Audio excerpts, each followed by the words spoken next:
우크라이나 전쟁과 국제정세 예측에 관한 강의를 시작하겠습니다. 큰 박수로 맞아주시면 감사드리겠습니다.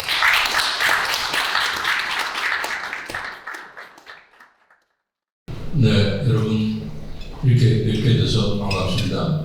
우크라이나 전쟁 또는 최근의 국제 정세를 말씀을 드리고 그것이 이제 우리 안보에 어떤 함의가 있을까 하는 것을 말씀드리려고 하는데 요즘 보니까 시작을 그 하마스에서부터 좀 말씀을 드리고 국제 정세 또는 우크라이나로 좀 이동을 해볼까 합니다.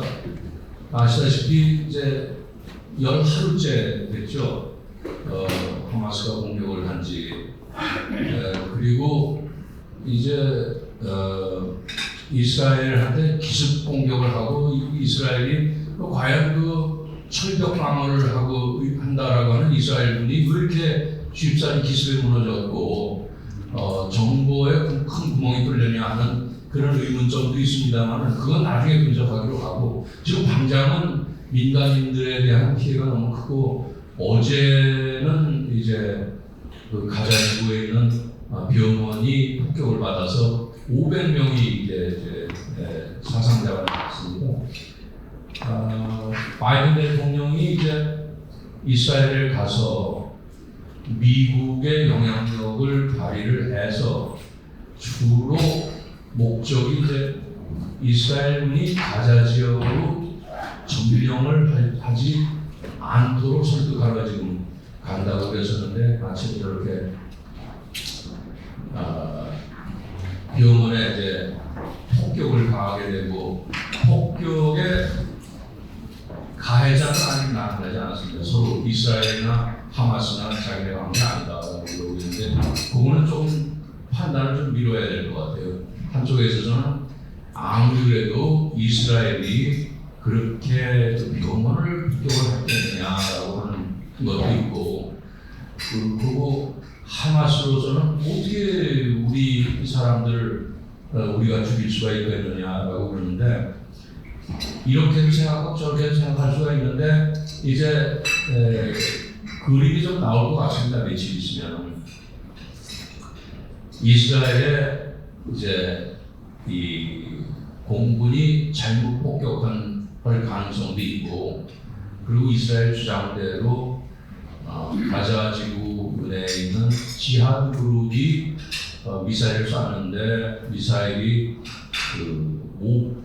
오폭이 돼서 그랬을 수도 있고 그런 가능성이 있는데 그렇기 때문에 바이든이 가서 외교력을 발휘를 해서 이스라엘, 요르단, 이집트 그리고 팔레스타인 정부 이런 데와 회담을 하기로 한 것이 무산이 됐어요. 그래도 갔다고 그럽니다. 가서 이제 네타냐후 총리를 만나고 그랬는데 지금까지의 상황은 그렇습니다만 앞으로 이것이 어떻게 될 것인가 제5차 중동전으로 번질 것이냐 안 번질 것이냐 그런 관심사항이 있는데 제 개인적인 생각으로는 5차 중동전이 아니냐 하는 그런 전쟁 정의의 문제는 떠났다고 봅니다. 이미 5차 전쟁에 버금가는 그 심각한 함의를 이미 가지게 됐습니다. 그리고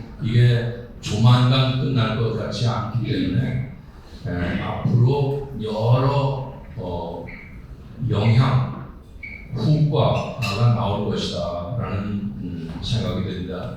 여러 면에 있어서 제가 사실은 오늘 말씀을 좀 드리고 하려고 했던 거는 이제 그 비중이나 이런 거에 비해서 미중 갈등 문제 말씀을 드리고 그리고 작년 2월부터 시작된 우크라이나 전쟁 말씀을 드리고 우리한테 함의가 있는 국제 비확산 체제의 문제에 대해서 좀 얘기를 하고 그리고 이제 글로벌 이슈가 되는 기후 변화 또는 팬데믹, AI 이런 거를 말씀드리고 마지막에 이제 그 최근 하마스 얘기를 하려고 그랬었는데 워낙시 지금 이 하마스 공격 문제로 온 세계가 지금 들뜨고 있고 바이든 대통령이 갔고 지금 독일의 숄츠 총리가 또 현장으로 또 갔다고 그러고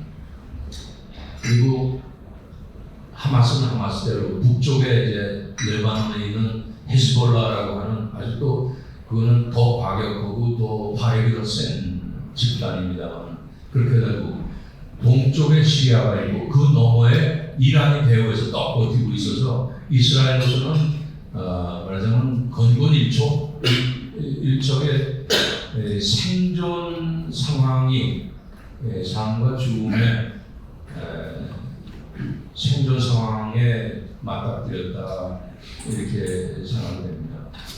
사실 제가 지금 말씀드린 그 국제 정세의 여러 요소들 현재 진행되고 있는 시사적인 상황들은 여러 개가 전부 되게 뒤엉켜져 있습니다.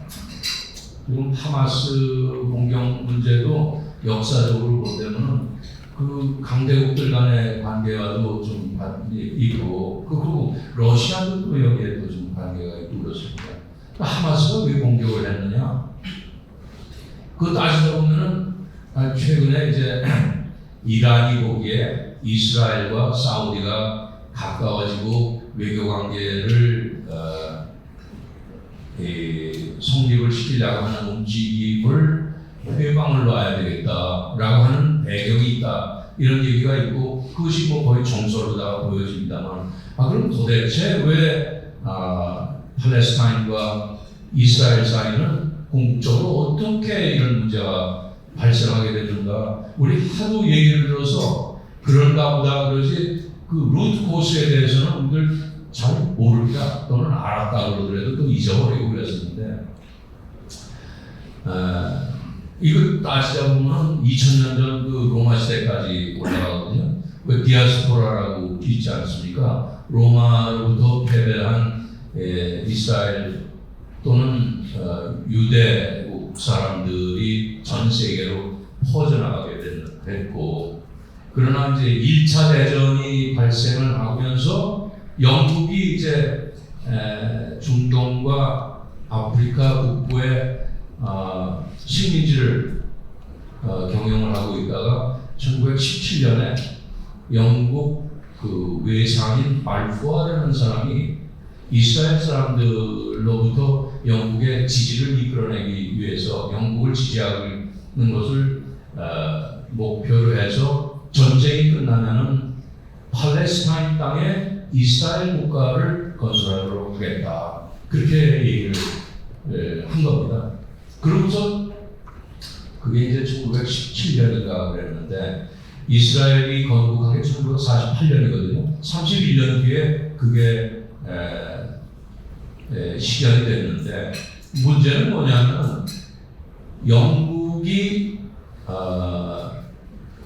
이스라엘 민족에게만 그 약속을 한 게 아니라 아랍 쪽에다가도 팔레스타인 쪽에 아랍 국가를 건설하는 것을 지지한다고 그런 얘기를 했습니다. 그러니까 물건 하나를 가지고 두 군데 양쪽에다가 이제 팔아먹은 거죠.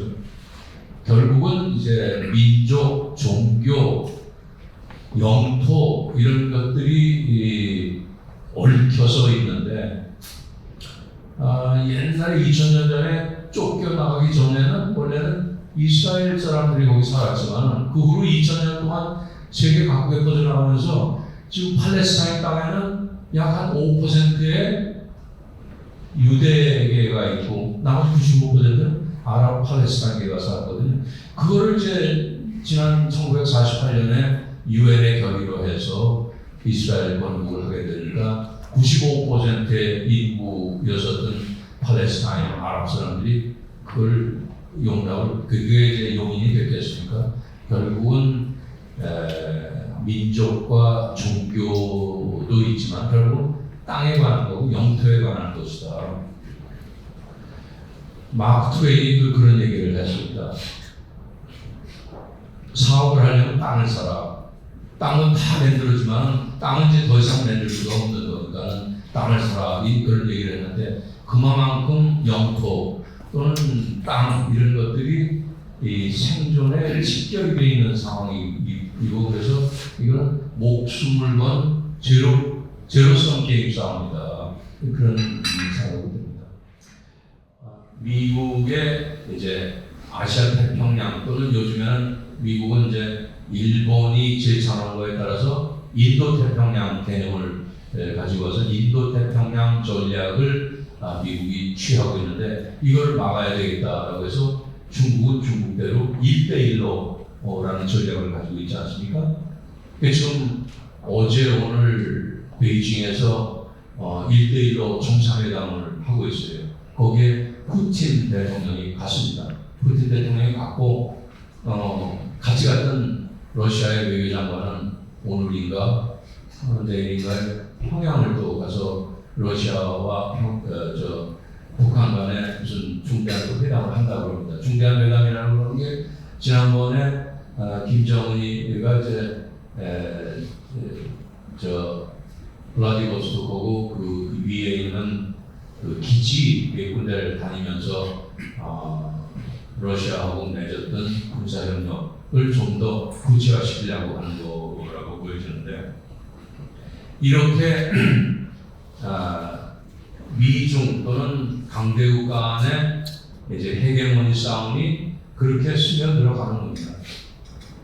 미중 간에는 이제 이론적으로 본다면은 세 가지 양상이 있을 수가 있다라고 그러거든요. 3C라고 그럽니다. 첫 번째 C가 Cooperation, 두 번째 C가 Competition, 세 번째 C가 Confrontation. 첫 번째 Cooperation, 협력에 관한 것은 누구도 부인할 수 없는 분야에 있어서 협력. 예컨대 명분이 좋은 기후변화라든지 또는 보건, 팬데믹 분야라든지 이런 거에 있어서는 상관에 협력을 해야 하고 두 번째 경쟁 분야에 있어서는 통상 분야라든지 과학기술 분야라든지 이런 데 있어서는 건전한 경쟁을 한다. 그리고 컨프런테이션, 갈등이나 대립 분야는 역시 군사, 안보 이런 분야에 있어서 이론적으로는 세 가지 분야가 있는데 이 세 가지 분야 중에서 협력 분야를 가급적이면은 더 넓혀감으로써 전반적으로 긴장을 완화시키고 분위기를 긍정적으로 몰아서 결국은 안보 군사 분야에까지 좋은 영향을 미치면 좋지 않겠느냐라고 하는 희망적인 논리들이 있는데 유엔이 하고 있는 기능의 가장 커다란 기능은 유엔 헌장에서 세 가지 기능으로 있어요. 첫 번째가 평화와 안보에 관한 문제고 두 번째가 인권, 세 번째가 개발입니다.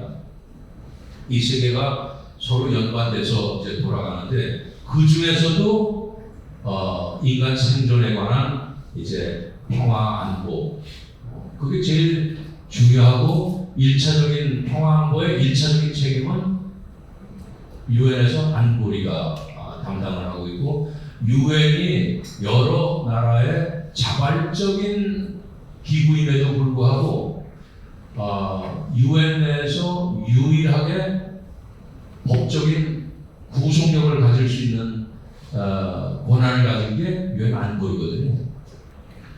지금 일어나고 있는 것 중에 하나가 우리가 생각을 해야 될 것이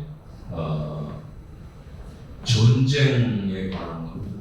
작년 2월에 우크라이나 전쟁 일어나면서 우리한테 교훈이 될 만한 게 사실 2차 대전 이후에 유엔이 생기고 나서 전쟁은 금지가 됐습니다. 유엔 헌장에도 있고 국제법으로도 그렇고 그 분쟁의 해결책으로서 무력 사용은 금지가 됐습니다. 국제법으로 금지가 되어 있거든요.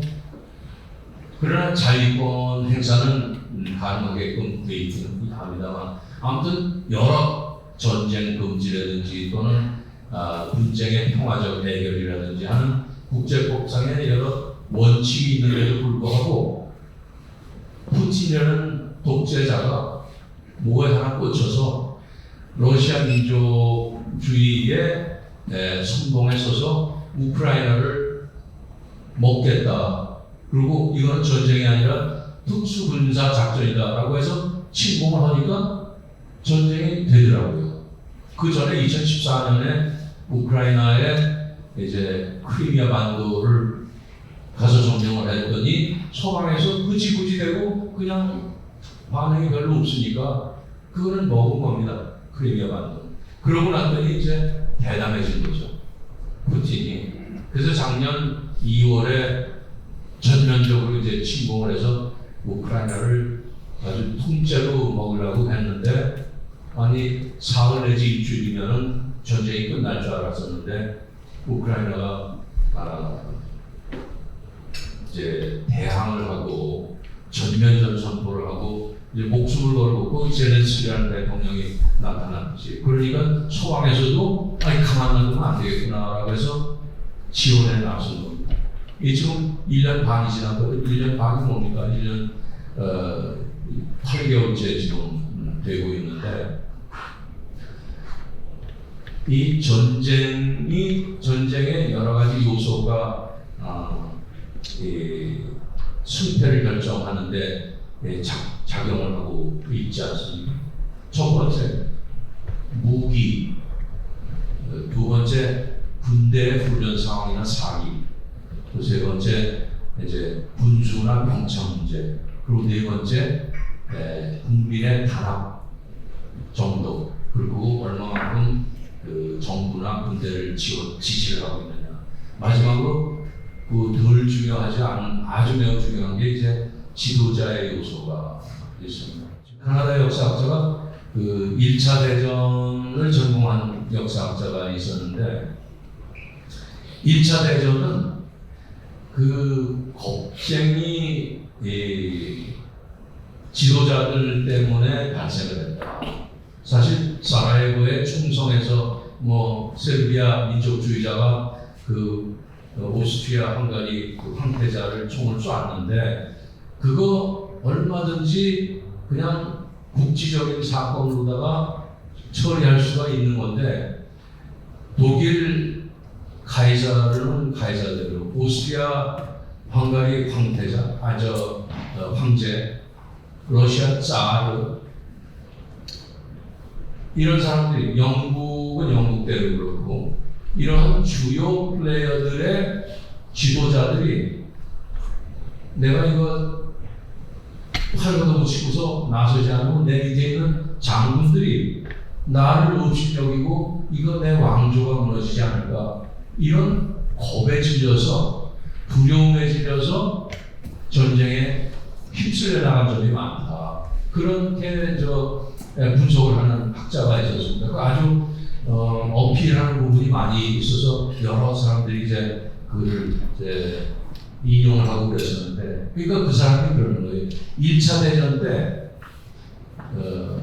비스마르크라는 사람이 몇십 년만, 한 4, 50년만 뒤에 태어났어도, 또는 윈스턴 처칠이 몇십 년만 좀 일찍 태어나서 그때 영국의 지도자가 됐을 때는 독일의 비스마르크가 몇십 년 뒤에 나오든지 영국의 처칠이 몇십 년 빨리 나와서 그 능력 있는 지도자들이 그 상황을 대했더랬다면 1차 대전은 피할 수가 있었지 않았느냐, 이런 재밌는 얘기를, 근데 역사에 있어서 if라고 하는 게 얼마만큼 좀 허망하느냐라고 하는 것도 있습니다만, 이거는 우리나라에도 해당이 됩니다.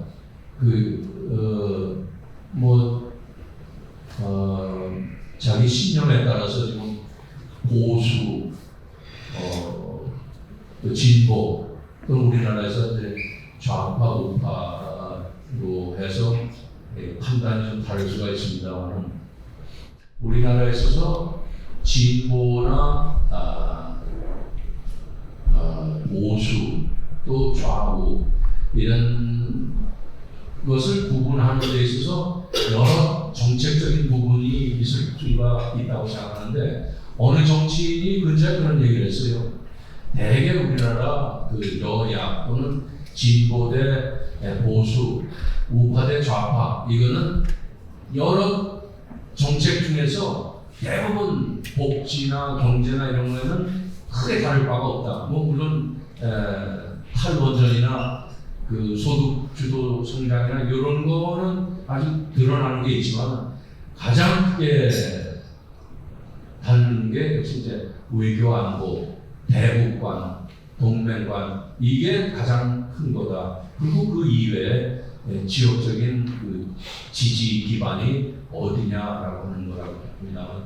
그만큼 우리나라에 있어서 이 안보와 외교가 이제 국민들 사이에 차지하는 그런 그 중요도가 그만큼 크다 그런 생각입니다. 그래서 전쟁 가능성은 점점 더 커진다. 어떠한 그 국제법이 있다라고 그러더라도 나쁜 지도자가 자기의 야욕을 채우려고 하면은 언제든지 모든 국제법이든지 관행이나 이런 것들을 무시하고 전쟁은 일어날 수가 있다. 마지막으로 우리 정부의 이제 그 비전으로서 나온 게 우리나라를 외국에 나가서 설명할 적에 우린 글로벌 중추국가를 지향한다라고 그러는데 이거 굉장히 좀 추상적인 말입니다. 저는 그것을 좀 외교를 하는 사람의 입장에서 구체화시켜 본다면 우리의 비전, 미래 비전은 첫째로 비핵화된 나라여야 된다. 두 번째로 국제사회에서 좀 선도적인 역할을 해야 된다. 그리고 통일된 선진국 그런 것을 글로벌 중추국가를 약간 좀 구체성 있게 하는 표현으로 봐야줘야 되지 않을까 그런 생각입니다. 오늘 뭐 우크라이나 전쟁과 국제정세 말씀을 드리려고 그랬는데 제가 생각했던 걸 두서없지만 말씀을 드리고 이거는 좀 그치겠습니다. 네, 그럼